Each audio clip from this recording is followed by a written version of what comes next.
I can't believe that we have made it to the 50th episode of the Elementary STEM Coach podcast. When I first launched this podcast in July of 2022, I had no idea how this would make such a big impact in the elementary STEM community.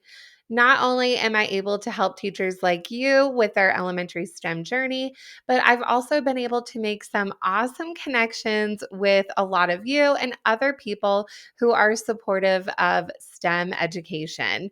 Thank you so much for being here in this journey, and I look forward to even more episodes of this podcast and how it grows from here. In turn, I have a special guest to celebrate this 50th episode. We have today Aaron Shepard, who is a software engineer at NASA Goddard, and we had an awesome discussion about his journey into his career, his passion for STEM, and also how to get kids involved. Aaron first fell in love with science while watching astronauts blast off in the space shuttle. He dreamed of one day building cool technology while floating in a lab in space. Down the road, after briefly attending medical school, Aaron decided to chase his childhood dream of working in the space industry. He graduated from Clemson University in 2022 and has since joined the flight dynamics team at NASA Goddard. Aaron currently develops orbital tracking procedures for the Roman Space Telescope, which is scheduled to launch in 2026. This is such a fun episode, and I know that you're going to enjoy it. We had a great time chatting. And again, thank you so much for being here.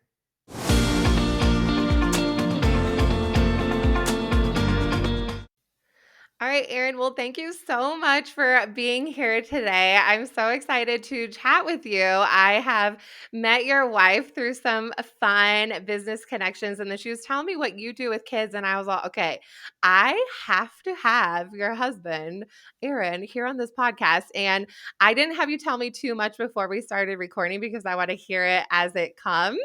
And so I'm so excited to chat with you today. And I know the other teachers and the STEM community are going to learn a lot from you. So if you wouldn't mind introducing yourself, your journey to NASA, and then what inspired you with the role that you have. Okay, yes. Thank you so much for having me on. My name is Aaron, and I am currently working as a software engineer at NASA's Goddard Space Flight Center. In particular, I am on the flight dynamics team for the Roman Space Telescope, which is supposed to be the successor to the Hubble and will hopefully launch, fingers crossed, in 2026. My job is Oh, to make sure that it doesn't get lost in space on the way out. that's good. So yeah, if it gets lost, it's like Space junk. yeah, it's kind of my fault if it gets lost. Well, yeah, my journey to NASA has been quite an interesting one. I grew up like every other kid. I was like, oh, I want to go to space. I want to, be an astronaut. I want to, make all the cool stuff that we send out to like Mars and Pluto or wherever. And I guess where my story gets interesting is that I grew up in the early 2000s, Mhm. and that was right around the time when they canceled the shuttle program. So when Hmm. they canceled the shuttle program, I kind of bought into all the hype. Everybody in the news was like, "Oh, they're canceling the shuttle program. There's not going to be a NASA. Like, space is Oh, not the industry. It's not going to exist in 5, 10 years." So kind of I remember like when that announcement came out in school because like I was just like staring at the tile like, oh my god, what am I going to do with my life? oh no. So I kind of did kind of lived a whole another life before like space and NASA. I have a lot of doctors in my family, so I was like, okay, I'm gonna go do that. So Yeah. graduated, went to college, did my MCATs, got into med school, and then I Oh, remember like wow. literally being in med school, like in a class, and I was like not paying attention at all, and I was watching one of the announcements, the European Space Agency had just like landed on a comet. They were sending back like pictures and videos. I was like, I want to do that with my Oh, life. cool. So, So cool. needless to say, that was the start of a very long, very introspective journey. Dropped out of med school. That was fun to explain to my parents. My mom was like, "You doing what?" I was like, "Don't worry, ma, I got it. I'm gonna take. It's all good." Dropped out of med school, went back, did another degree in engineering, Oh, was in wow. school for 6 years. And then while I was in school, I got really lucky. I had people to help me. I had people that believed in me. So I started, I worked at NASA for 3 summers while I was a student. And then after I graduated, about 6 months after I graduated, no, oh no, not even 6 months after I graduated. I graduated in May and then I got my job in like mid June. So Oh it my was, gosh, that's great. yeah. And I did not think that it was going to work out the way it did, but that's the journey. And I guess that it was one of those things that was meant to be. So now Yeah. I'm living the dream and doing what 5-year-old me wanted to do. I Uh, was just going to say, like, little Aaron would be so proud of you. yeah, little Aaron is looking at big Aaron like, all right, you're pretty cool. Oh. Yeah, it's honestly to be a part of to be a part of the space program and to hopefully be a part of something that goes up is one of, I think, the greatest honors in my professional life, because not too many people can say that they've done that. So I'm Yeah. really just it's not anything that I take for granted. Let's put it like that. Oh, yeah, it's so amazing, like, that it's just a lot of work, and it's a lot of collaboration, and all your hard work has definitely paid off, and it's just a slow go too, it's not that instant gratification too. I mean, you said 2026, so all of this work, and you're just hoping that it will work, like, that's the ultimate STEM project right there. So, I'm hoping in 2026, I'll keep my eyes out for your guys' project. I love space. I never wanted to be an astronaut, but I just am very interested by space. I actually just finished a space unit with my K-5 kids. So we talked about Earth and space in lots of different ways. Fourth grade, we were talking about space junk. Like we were talking about light pollution in fifth grade, but I'm just so fascinated by it. And we even have a solar system hanging up, and the kids are super into it. And it's just so cool. Like, who knows? Maybe one of them or a few of them are little errands, and they tell me they want to work for NASA or be an astronaut. And I'm like, hey, you can do anything. We need you. We need you. So it's just, I'm so excited to get into just more of what you do. So when it comes to NASA, what does a typical day look like for you? So what's interesting is that I'm actually working remote. So the Oh, typical cool. day looks like I wake up. It depends. Usually, I try to be up around 8 o'clock, and I try to clock in around 8:30 or 9, and then I could. NASA is a very team-oriented Mm, organization, so I'm in a lot of hmm. meetings. I would say I have a meeting or two just about every day, Monday through Thursday. Oh, wow. And then it just depends on what phase of the project we're in. So I work again with software, so I could be writing new procedures, I could be debugging and troubleshooting old procedures, or right now, currently, we're in a documentation phase. So I'm writing a document. I'm writing the documentation for all of the programs to Oh. explain, oh, this is how you run them. So that way anybody can look at them and be like, oh, I just need to press this button and that button. Mm. And what these programs will do is they'll pull in, the idea is that they'll pull in tracking data, and then, uh, long story short, when we're putting the telescope in the same place that James Webb is in, so Oh, at cool. that Lagrange point, and so that means we can see it from Earth constantly. We have something called the Deep Space Network, so we have stations in California, in Spain, in Japan, and in Australia, and so they're all over the globe. And at one point, any of those stations can see the telescope because, again, the globe is Mm, spinning. yeah. Um, and so what we're doing is we're looking at, well, as the telescope is flying overhead of the station, it's pinging where it is to get its location, Oh, and then we're cool. running programs to predict its orbit and where it might go in the next.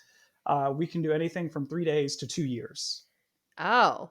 Oh, that's a huge span. Yeah, so Oh. obviously, like as you go out further, it gets a little bit more inaccurate, but it's just to give us an idea. Mhm. Um, and then one thing that I wrote that was really cool is when we launch it out, we're it'll be within range of a network of tracking satellites that we have. So I wrote the procedure to tell the tracking satellites where to look as the telescope launches out, so that way they can guess where it's going to be. Oh, And wow. so if something happens at launch, because of course I'm going to watch the launch, and I'm like, if something happens within the first few days, I'm going to be like, oh, Oh, I that's wrote wrong. that. Yeah. You're like, But "Well, it's a hopefully, team effort, guys. We're team oriented." exactly, yeah. But it's definitely, again, my day can look like a bunch of different things. And then occasionally I actually get to go up to visit the center for testing or for tours. I got to actually see the telescope being built in the clean room, and that's like Oh, really cool. It's massive. yeah. It's probably like 30, 45 feet tall. Like it's big. Whoa. That's so cool. And, like, with your experience too, like, would you say, like, looking back as a kid, did you have experiences you think that helped you do what you do today? Like, your adult life for sure, but you're doing so much of collaborating, problem solving, critical thinking in your daily life. Do you think you had a lot of those experiences as a kid that helped you? Yeah, from a soft skill, so like collaborating Mhm. and problem solving, definitely. I come from a really big family, and so you got to learn how to Same. say what you need, and you got to learn how to work Yep. with other people and get along. Yeah, you Yeah, I'm the oldest of 5, so I totally get it. yeah, definitely that. And then from just technical skills, like I was always a big nerd. So I was playing video games all the time. I was working on computers. I was, building stuff, breaking stuff, all that. So I really think that if anything, it just gives you a mindset of Mhm. analytical problem solving. Like I definitely because I have broken so many things, I Yeah. just understand the process of navigating problems. Yeah, no, that's good. I think and it doesn't always work the first time. And I'm sure you see that in your job. Like you have a lot of iteration and you're going back and you have to make sure like it's so different doing anything like a program or whatever, but having to write it out explicitly for somebody else, I'm sure you see, oh, ooh, that's not good, or that won't make sense to somebody else. So that's so important too. Like I see that with kids, and I think that's so important why we have STEM because the kids will get frustrated it doesn't work the same the first time. Like, hey, it doesn't always work the first time, doesn't even work the 20th time. And that's No. how life goes. And they get sad that their project isn't the perfect thing by Friday. I'm like, that's how it goes. That's why you're here. So definitely when you mentioned those soft skills, I totally agree with you. That's really what we're teaching. And you probably see that too when you work with kids. How important those soft skills are. So I'm so glad you mentioned that and you're using it in your real job. So, Yes, yeah. So, speaking of what you've done, your wife tells me you went to Jamaica recently, and I I don't did. know how that all went down, but I know it involves STEM. So, what were you doing out in Jamaica? So I was part of a program called Passage, and it's a really, really cool program. It was started by one of my friends, and his mission is to fly different classroom supplies and science supplies to various countries throughout Latin America and the Caribbean. So he was in the Oh my gosh. Bahamas, he was in Jamaica. I think he's currently in Colombia right now, and then he goes to like Chile, Argentina, um, and Whoa. and it's a big thing. Like the program is involved with local government. So while we were there in Jamaica, we actually met and had like a 45-minute to an hour conversation with the Ministry of Education. Like I got to meet the Minister of Education of Jamaica, Wow. and we had an incredible conversation about how we could leverage modern technology Mm. to solidify Jamaica's place as a tech hub in the Caribbean. Um, we got to meet with the U.S. Embassy. We got to meet with multiple universities, some high schools. I think the Aeronautical Institute of the West Indies. Like it was a, it was a pretty cool experience. Oh, did you know you're going to meet all these people when you went down there? You're like, oh, oh, hello. Oh, hello. Oh, okay. You're high up there. Yeah, we knew. I think everybody knew, but nobody realized how much gravity or weight this project would have because, again, we in on the Jamaica leg, these were real conversations. Like this was a, oh, like that's a really cool policy that we can implement later kind of thing. It wasn't at first it was pleasantries and, Mhm. hi, yes, I'm so and so and this is so and so. But as time went on, like it really evolved. And after we walked outside that meeting with the Minister of Education, we were like, whoa, this is a thing. And even Yeah. now, like the government of Colombia is like interested. The government of Colombia is promoting the project, and so this is gonna carry weight. And Yeah. hopefully, for this idea from my friend will be something that propagates throughout the years. So I'm really excited to see what that is going to evolve into, and hopefully I'm excited to continue being a part of it because again, it was so much fun. We did meetings, we did workshops. I got to surround myself. I like to do a lot of robotics workshops with the Oh, cool. kids and get them all like excited and yelling, and so it's just such good energy. I really enjoyed that trip, and it's part of, for me, it's why I do what I do. Like at the end of the day, I chose this for a reason, and it's because it's to inspire and to plant trees whose shade I will probably never see, but that's Oh. okay. Oh. How do the kids respond seeing these types of technologies? Is it often their first time, or how do they react? Like, what kind of robots do you do with them? That's a lot of questions I just asked you. Oh yeah, yeah, yeah. So in general, so outside of the technology that I do, for example, while we were in Jamaica, we did stargazing events, and the last few nights have been great because it's Mm. been a full moon. There's been Mars, Saturn, Jupiter, like so much to see. And for a lot of people on the island, that was their first time ever looking through a telescope. So watching that was just, Oh, that's cool. Just got chills. That's amazing. yeah, and again, like you don't really think about it until you see it because it's like this is a telescope. I've got two. These are things that you are normal to you, but when you realize that it's the first time for somebody else and you're watching them Oh. go, oh my gosh, like they can see like the moons of Jupiter and the clouds, and you can see the Oh. rings on Saturn, and people are, it's a very Okay. powerful thing to witness. Well, I've never seen that, so I think I would have the same reaction. Oh yeah, yeah. Actually, the first time I looked at Jupiter, I saw the bright red spot, and I was like, "Oh, it's like that's a thing. Like that's there. Like I didn't even like I you see the pictures of it in Yeah. books, but it's like, oh, like there it is." Oh, that's cool. Oh my gosh, I can only imagine, especially with kids too. Like they wouldn't I mean, without so much things they see on the screen, like that's amazing to see in real life. So was it just like that the whole time with the workshops too, just interacting with all of the supplies? Did you just see that same sort of excitement? Yes, yes. And then so usually when I do a lot of robotics work because the robots are just awesome. Mhm. Um, They are. and in particular, I call them like my telekinetic mind controlled robots. I have these headsets. They can pick up like how you're thinking. Like it's very broad. It's not What? like it can't realize that you're thinking cat, but it can measure if you're really concentrated or if you feel relaxed. And so then I have those headsets mapped to the robot, and so you can drive the robot thinking one way, and you can send it in one direction, then you can send it back in the other ones.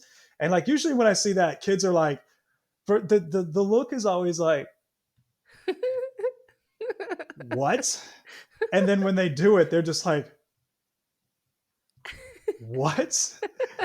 Oh my gosh, your face right now. If people can see what your face. That's so funny. They're just like, no way. I would be too. So what does the robot do if you're confused? Just goes in circles. It'll stop, or it'll like go one way then the other. Like it's actually like, if you've seen Star Wars, it's good like Jedi mind training where you're like, all Yeah. right, I gotta really think about this. It's such a cool experience. And so this is something that I've been toying with for years, and so I've been demoing it probably about 6 years now, and like I've done it a whole bunch. Kids always love it. Every year I'm like, should I do something else? And then people are like, no, no, just keep doing that. I'm like, all right, that's what you want. I mean, okay, yeah, we can do it. Oh, So, yeah. We don't do that in class. I don't know. I've heard of any STEM teachers. If I'm wrong, please message me. But I haven't heard of any STEM teachers doing that in class. I don't think we have the robots and the capability for it. We probably don't have the funding, to be honest. well, it's not a Really? terribly expensive thing. I mean, I can probably about maybe 300-400 total for everything. Okay, that's And actually really good. yeah, so I mean, and then I've built my own versions for on like probably like 250, 300, like parts, everything. But then a lot of it was me like figuring things out and like having to go to the manufacturer and be like, hey, what's your Bluetooth protocol? Like how do I interface? Mm. Like I and people are very nice usually if you ask and you tell them what you're doing. They're like, oh yeah, sure, this is how you do it. Aw. Um, but yeah, it's my philosophy with STEM has always been to I'm going for the wow factor. Like I'm going Mm. for the thing that makes you go, I didn't even know this was possible. Mhm. And then the wow factor for me, because like the reality of what we do and our field is that, it's like if you've sat through math class, it's boring. Sometimes you're like, Mhm. so if you go for the wow factor, and this is what I tell kids, it's like it's the payoff for doing all of the work. So if you sit through, you pay attention to like the math and the physics and all that other stuff where you're like, yeah, I don't really care. That knowledge allows you to make the really cool stuff, like a flamethrower that I might be building. Oh, yeah. Oh my gosh. I mean, I'm sure the kids love you. And that's a great point too. That's a great way to say it. I was talking to some kids at school the other day, and it made me so sad. I'm like, what are your favorite subjects? I don't know how we were talking about what your favorite subjects were. I don't really ask that question. But anyway, they were saying that science is boring.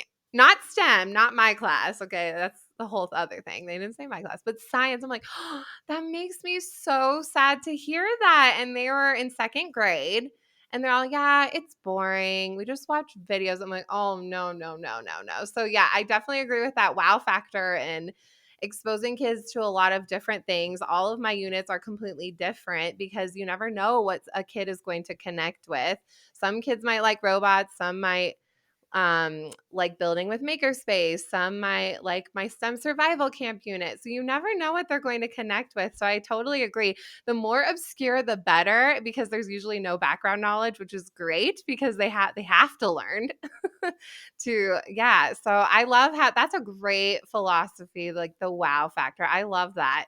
Do you do the mind control robots with kids? Do you do other things in the community to help support STEM education? So for the past few years, it's been the I've done like different talks. I usually will do anything from like overview of robotics. I run a TikTok account, and so I'll do crazy things on that.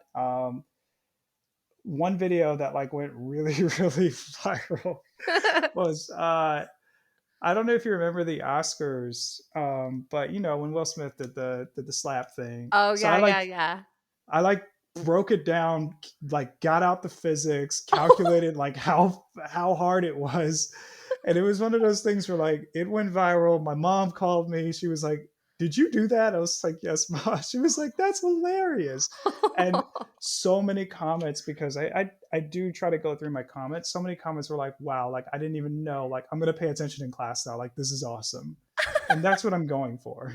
That's so okay, I'm gonna have to find that, and then I'm gonna link it in the show notes for this episode, and then we'll then I can watch it. Yeah, yeah, yeah. I'll send it to you. But I'm always looking for anything that I do. Like sometimes it's hands on, sometimes it's just talks. I've done everything from talks on robots to talk like I've done talks on like all the African American astronauts.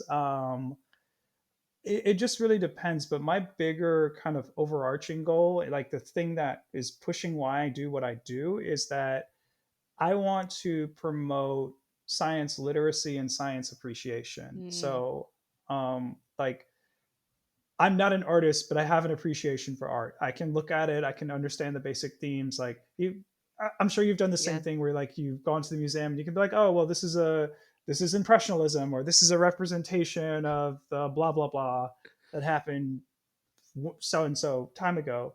But it just helps to shape a broader mind. And that was really like, I really noticed that during the pandemic Mm-hmm. when we were not a scientifically literate society and we paid for it. So that's when I was like, okay, like let's kind of personalize science. Let's make it something that people are at least familiar with. I'm not saying that every kid has to be a scientist, but every Mm-hmm. kid should be able to look at science and be like, oh, okay, and have a profound respect for it.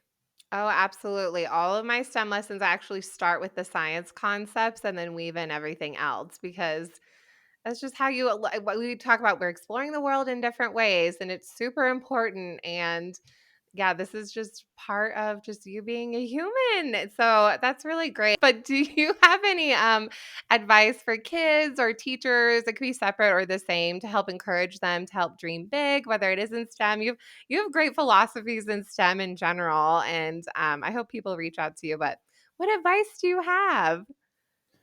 Um, I'm a this just comes from my own personal philosophy. I am a big picture then details kind of dude. And so whenever I'm like trying to teach something, or like when it comes to the subject of teaching STEM, I'm always thinking about the applications, because at the end of the day, that's what we're really in it for. I don't really care about Pythagorean theorem just for Mm-hmm. the sake of it. I mean, there's some people that do, and that's great, and they make great mathematicians, and yeah, but Pythagorean, but I understand that if I know Pythagorean theorem, then I can, write this control policy for my spider robot, because guess what? It makes a big triangle, and so I can model it that way. I may not necessarily, I don't really care about differential equations for the sake of differential equations, but if I'm modeling a spacecraft that's coming in the atmosphere and it's got to break and land, otherwise you lose this $1 billion probe, then all of a sudden my interest in my investment is hiked up a little bit more. So I'm always like, start with the end and then build out from there. Mm, um, when I am teaching STEM, when I think about teaching STEM, I'm always focused on the applications first, because mm. that's what creates the investment and that's what makes it stick to people, or stick with people. I think that's really great advice, and just that we're not doing arts and crafts all day, that there is that real world application. And even if that application is simple, thinking about a 5-year-old, that's going to look way different than with a high school teacher. But all kids can learn. They're all capable. There's applications to everything that we're doing, everything we're teaching. But there's so much in STEM. And I think just how STEM education is evolving in the elementary space, just taking it to the next level, having it be rooted in science and math and engineering concepts, where we're not just playing with Legos today or we're just building with blocks. Like there is a purpose behind there's so much opportunity and just bigger picture as to what we're doing. So I think that's really good advice coming from someone who works at NASA, and you apply these skills. That's really good to hear. um, that's something definitely as teachers, especially the STEM space, should be doing. So yours, I could talk to you all day, and you can get Alexis back on. No, just kidding. No, but where could teachers find and connect with you? You have a bunch of places they can reach out. Yeah, all my handles are the same. It's at Space Cadet Shep. That's Instagram, Twitter, TikTok. I don't know if I'm going to stay on Twitter too much longer, but that's another conversation in and of itself. But yes, I try to make myself pretty available. And again, my big thing in STEM with teachers, with students, is applications and then collaboration. Like at the end of the Mm, day, like this is a science is a it is a collaborative process. I think the image of like the lone dude in his garage, or first of all, that's inaccurate for numerous reasons. One, it doesn't have to be a dude. true. It can be a woman. It a scientist can look so many ways. But then two, it's a very like group oriented collaborative project, and so again, I'm just about connecting and building the community. and just even being a conduit to other people in the community, or like the passage program where like they're literally some of the best and brightest people in the business of Mhm. STEM and science communication. And so just being able to bridge all that together is that's my MO. Oh, I love it. It's super inspiring, and I appreciate doing what you're doing and supporting STEM and just helping just bring that to light. And we need more people like you out there, Aaron. Well, thank you so much for being here today. We appreciate it. I know other teachers are going to love hearing from you. There's so many great, I was taking notes the whole time. So thank you so much again for your time, and we'll chat soon. Thank you. Yes, thank you for having me. It's always so much fun to do things like this, and yes, I have enjoyed every second of it, and I love talking STEM. I love the education part of it, the technical part, love it all. Like it's so incredible. Same here. I could do it all day, and I pretty much do, so I get it. Well, thank you again. Yes, thank you.